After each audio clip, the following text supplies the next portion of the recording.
Alright, my darlings, so the happiest time of the year is upon us once again, and felt only appropriate to mark the occasion with a brand new review. But what could I review that matches my themes of obscure British animation, anther animals, and unnecessarily dark tones?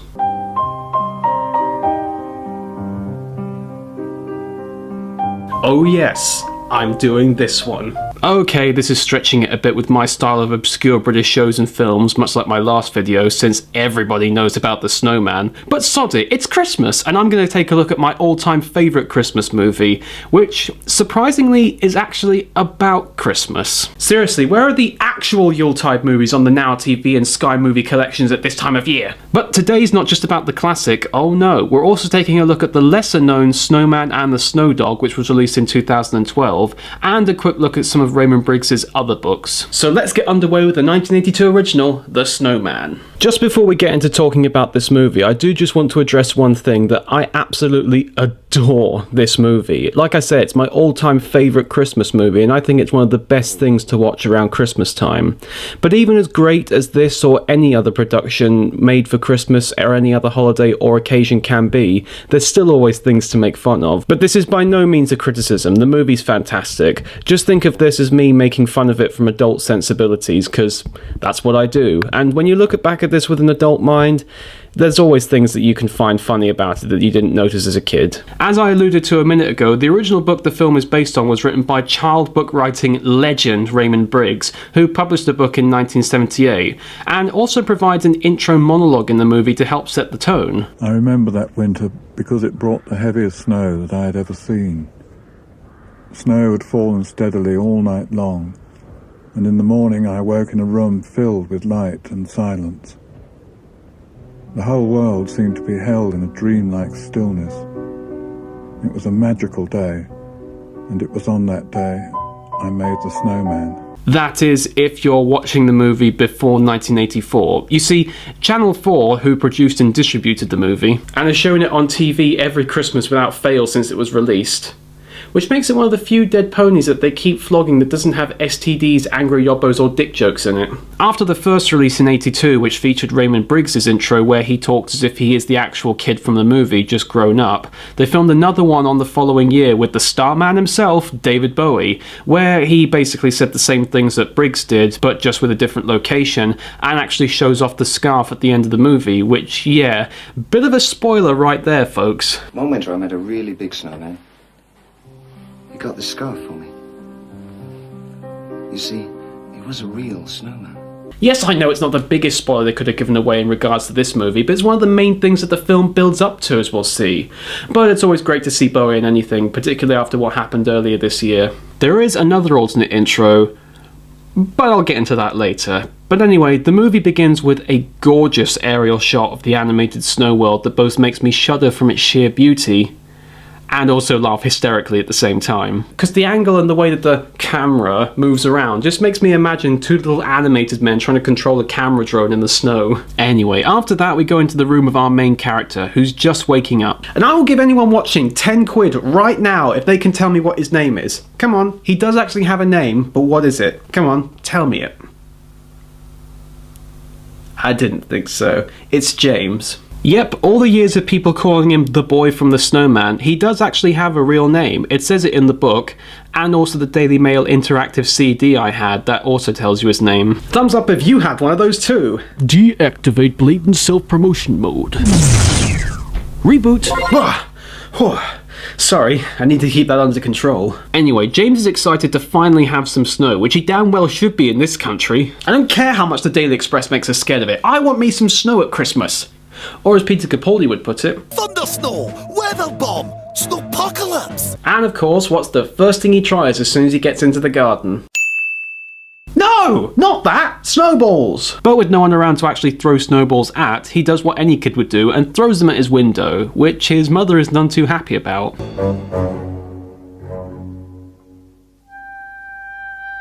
This is one of the points of the movie where I'm sad that there wasn't any dialogue, because I was always curious as a kid what she was shouting at James. You little b****! I regret the day that I shoved you out my piss off from my non-glazed windows before I take that snowball and shove it up your... As that didn't go over very well, James decides to do the next best thing and build a snowman. Though hopefully he'll do it a bit more wholesomely than today's kids do it. So we get a lovely montage of James making up the snowman with an impressive amount of precision. If he's that good at making humanoid shapes out of snow, why the hell isn't he a sculptor, for crying out loud? When I make snowmen, I just roll up a big ball of snow as big as I can get it, and then dump another bin full of snow on top of that. Though to be fair, I don't think James would ever do this to his snowmen. You know I had to get that in there, it was just too good not to. But yeah, he makes up his snowman with snow, coal and a scarf, though what I always took note of is that he makes his snowman's nose with a satsuma, not a carrot. An interesting break from tradition, I suppose, but I guess it works. I mean, either one's better than this. Right, no! But yes, James stands tall of his creation, as he should. That snowman's twice the size of him. That's some serious frozen biped construction dedication going on there. But he goes to sleep that night, and then, much like Frosty, he comes to life overnight. Granted, it's never explained how this happens or why it happens, but then again, it's a kid's fantasy story. Why foxes can talk, why giants exist, why Larry the Cable Guy got a job with Pixar, all these things defy explanation. But the light from his birth in the world of the living gets James's attention, and so goes out to meet his Frankensnow creature.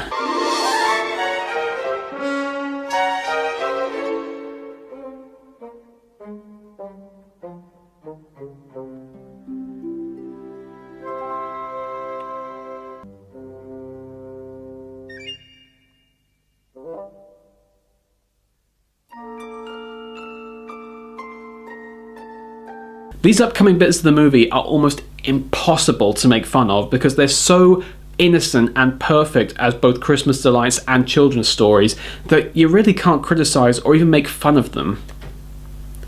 Not that that stopped Russell Howard though. We were watching The Snowman at Christmas. Beautiful film, childhood film. My dad starts going, "What's that, Bert? This is the biggest advert for grooming you've ever seen." And now the movie is ruined for you for all time, if I haven't done that already anyway. But yeah, they have fun around the house, watch the TV shows, the snowman has more nose transplants than the entire Jackson family combined. He tries on the parents' clothing, including the mum's, which some people say is weird, but who says he has to conform to society's rules, eh? In fact, despite his title, whoever said that he or any other snowman has to be male? They're born without genitalia, surely they can choose what they can be. But after that, they come across James's dad's motorbike, which he has for some reason, which leads to my favourite part of the movie. Get your motor running. Head out on the highway, looking for adventure, and whatever comes our way. Yeah, darling, go make it happen. Take the world in a loving embrace. Fire all of your guns at once and explode into space. Born to be wild. Sod walking in the air. I've just seen a snowman ride a chopper. A sentence I never thought I'd have to say, but I have. If Suicide Squad had that in it, they would have definitely been the 2016 superhero movie of the year. But after Sneezy Rider is over. Get it? Because you sneeze in winter because you've got cold, and I suppose you could also sneeze through hay fever in winter, though pollen count isn't very high during this time of year. But I suppose if you had dust up your nose, you could probably do that as well. Unless you took antihistamines, and I suppose if you had some... I'll just play another one of my puns. X-spinach germinate pie, or spinchonic puff driver. But of course, this all leads up to the most infamous moment of the snowman, where he takes James by the hand, gets a running start, and then...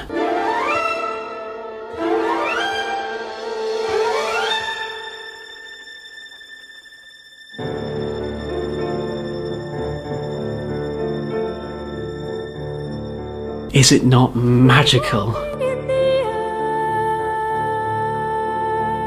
we're floating in the moonlit sky. Of course, the great Welsh singer Aled Jones, who was only 12 years old at the time, does this rendition of Walking in the Air and is fantastic. One of the best songs ever recorded in my opinion. But even with his age, I still can't imagine how he got his voice so high for this recording. Well, that gets into some of the dark backstories of the movie. See, in Wales your balls drop when you're around about 5 years old, and if you don't believe me on that, just look at Tom Jones. But they're also fantastic singers as well. So the production team decided to go down to Wales, find the youngest little Welsh singer boy they could get, put him in the recording studio, told him to sing, and just before he let out the first note, they smashed his testicles with a hammer. Works every time. Oh, you don't believe me? Watch this. We're walking in the... Okay, that didn't actually happen, but his voice still is unnaturally high for a 12-year-old, but it still makes it a fantastic song, even if you can't really understand what he's saying. All across the world, the villages go by like trees. Children gaze open-mouthed, taken by surprise. Yeah, that's not what he's actually saying, but it's how I always heard it. But after the bit that most people only tune in to watch, the movie goes on. Which most people don't even know that it does, because they usually just switch over after they've gotten their fill of Walking in the Air, but the movie continues on regardless. We then go into a literal snowman party.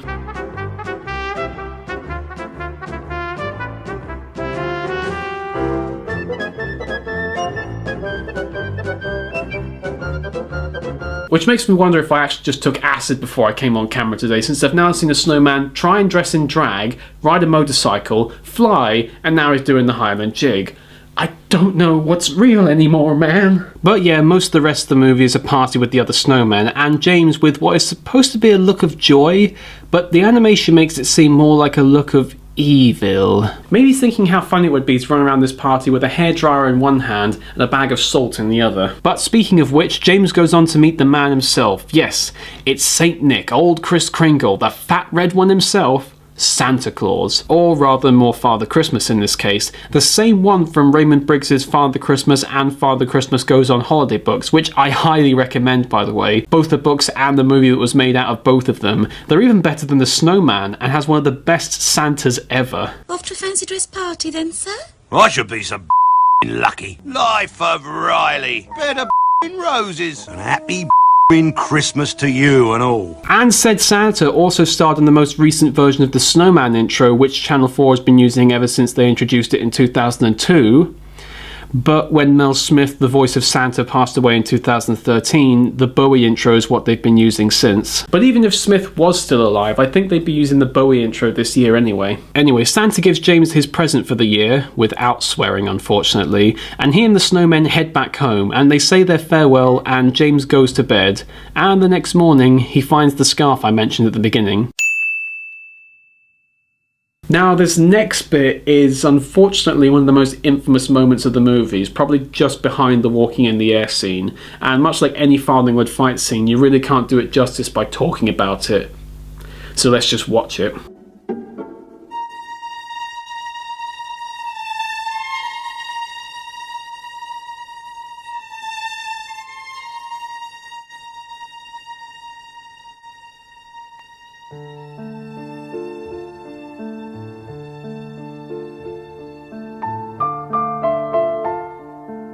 Oh yes, that's seriously how the film ends. No epilogue, no final song, not even a happy hug between James and the main character.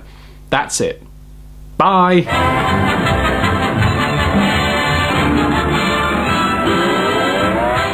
And I won't deny, I actually kind of like it. It's unorthodox, but I appreciate the film for doing something different than what most kids' films would have done at the time. Think about it. Most kids' films during the 80s would have had it be really dark throughout most of the proceedings, but then have an upbeat, happy ending at the end to make it all seem better. This one did it the other way around, and I think it kind of worked in that regard, even if it is unnecessarily cruel. Though of course it doesn't stop all the kids crying at this every year when they see it for the first time, which is actually kind of Christmas in a nutshell. You get excited to be disappointed, over-emotional, and then you forget about it as soon as it's happened. Merry bloody Christmas. Ding dong merrily on bloody high. But that's not all, folks, because we have the 2012 follow-up, The Snowman and the Snow Dog. Bit of a contrived title, I'll admit, but at least it gets straight to the point. Now with this one, I'm going to have to be a little more undetailed and give more of a general opinion, since Channel 4's lawyers are vitriolic about the copyright on this one. The original is so well distributed, it's practically public domain at this point, but The Snowman and the Snow Dog? You'll be up to your eyes in corporate snow, aka lawsuit paperwork, if you ever release a second of unowned footage from this movie on YouTube or any other video streaming site.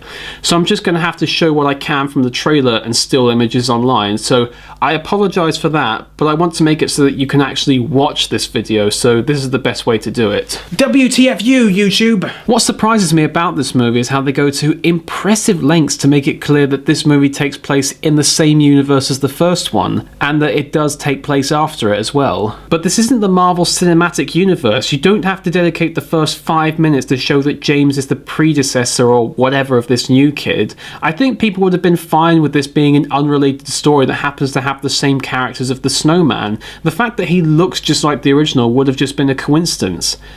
Unless he's some sort of night god that returns every year to abduct children. Patented Headphones UK ruination of your favourite childhood memories.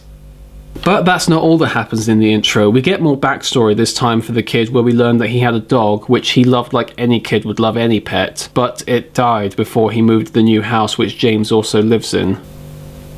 What, expecting me to make a joke out of that? I'm not that heartless. He is, though. One major thing to notice straight off the bat is the animation, and while it's clear that it's attempting to recreate the sketch style of the original animation, which in some regards is pulled off, it's abundantly clear that more professional hands were at work creating this one. The original, you could tell, was a very independent and nearly amateur affair, and as such it led to the original's animation being very choppy, cheap, and occasionally looking like it was unfinished. But that's what gave it its charm, really. Like a cheap wooden toy or a satsuma that you find at the bottom of your stocking. It's useless, tacky, and you didn't ask for it, but it wouldn't be Christmas without getting one. Having the animation in this one being very modernised and polished takes that charm away from it, but if it's what worked for you, then that's fine, and it might have been what they intended with the original all along. But it's just something that didn't work for me, which kind of sums up the movie in general, unfortunately. The movie tries so hard in regaining the magic of the original, while still trying to keep it its own thing. And I will say that in some cases it does work. The more gradient colour scheme as opposed to the solid or hatch-based one of the original is a definite improvement. And the way we get to know the kid and his grief of losing his dogs make the main character instantly more relatable to the audience, especially to anyone who has owned and lost a pet before. The music, which in this one is completely original, is fantastic, and it's great to see the original Snowman back in a more modern setting. But I feel that the major conflict in this movie's production comes from how it tries to be both like the original and has its own identity, but in doing so it makes the movie unclear on what it ultimately wants to be. I understand why they did that though. If it was just like the original, you'd get people saying, well, what's the point of making that when we just have the original? And if it was completely different, you get people saying, that wasn't like the original at all. It's the classic seesaw conundrum that plagues all remakes and long-awaited sequels, and begs the question of why it was even made in the first place. Well, one simple statement will explain that. Money. Instead of making another movie based on another one of Raymond Briggs' books, they could just bring back the sequel to one of the most popular Christmas movies of all time. Some of you might not remember this, but the marketing and merchandising of this movie was huge in the year it was released. Hell, I still see Snowman and Snow Dog chocolates in Thornton's, and those of you who lived in Brighton might remember that we had the Snow Dog statuette standing around in the city. So clearly, even after this movie was made and almost, 4 years after it was released, people are still trying to promote the hell out of this movie. So why am I not being overly skeptic and cynical in saying that that is the reason why this movie was made? Because you can tell that a lot of heart and love for the original went into making this movie, but at the same time I wouldn't be surprised that the idea of making this movie was conceived, or the action that got the project of making the movie off the ground didn't come from the mind of a producer from Channel 4 who thought, right, we need to capitalise on the Christmas movie genre. What franchise do we own that we could get us money from that? Ah, The Snowman, right, make a sequel to that. It also wouldn't surprise me if the reason why Suicide Squad was made was from a similar mentality from DC after they saw Marvel's Guardians of the Galaxy. So because of that, a lot of this movie comes down to feeling like it's already on trodden ground. But the best original part about it is the Ben-Hur. No, not that one! A Star Wars sled race between the boy, the dog, and some penguins. But that could have been put in any animated kids movie, it didn't need to be The Snowman. And I apologise if it seems as if I'm being overly negative about this movie, I'm not trying to be, I do like it, and there are some parts that I think are better than the original, it's just critically speaking, you do have to ask why they even made this movie. But like I said, despite the flaws, this is actually still a pretty good movie, and if you take the original out of the equation, this is actually a really, really well done Christmas movie. Though, admittedly, the original song in this movie by Andy Burroughs is nowhere near as good as Walking in the Air.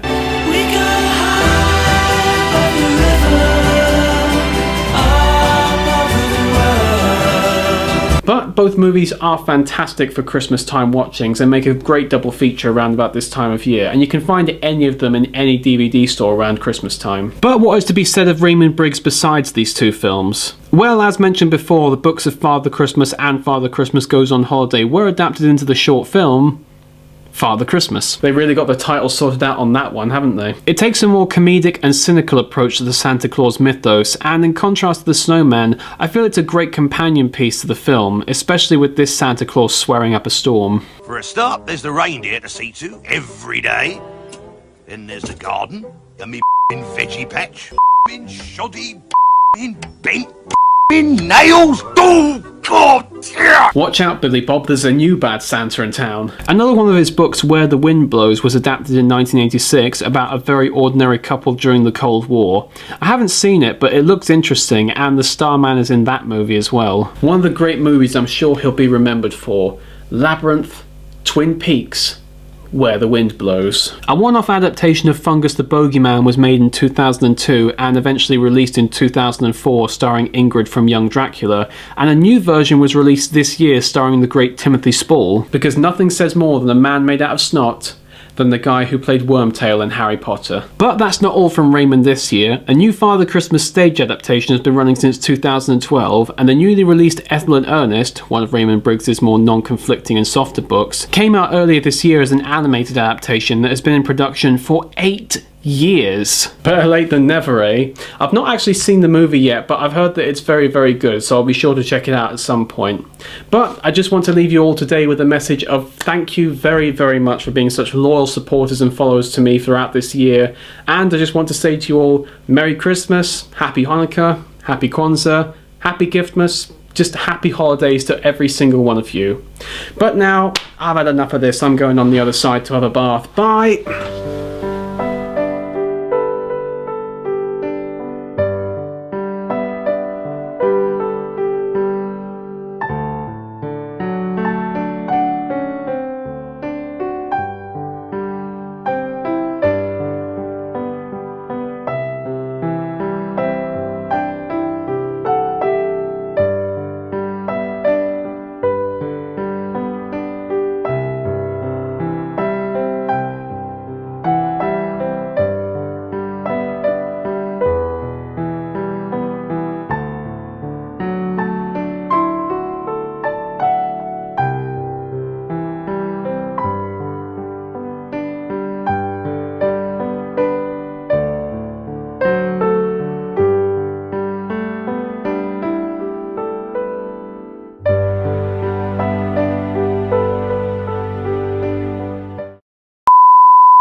Those damn cornflakes get you every time.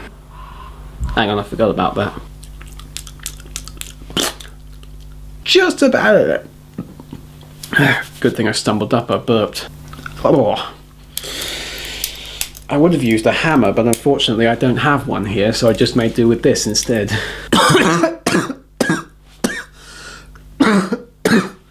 Of all the times for that to happen, that actually really hurt my eyes.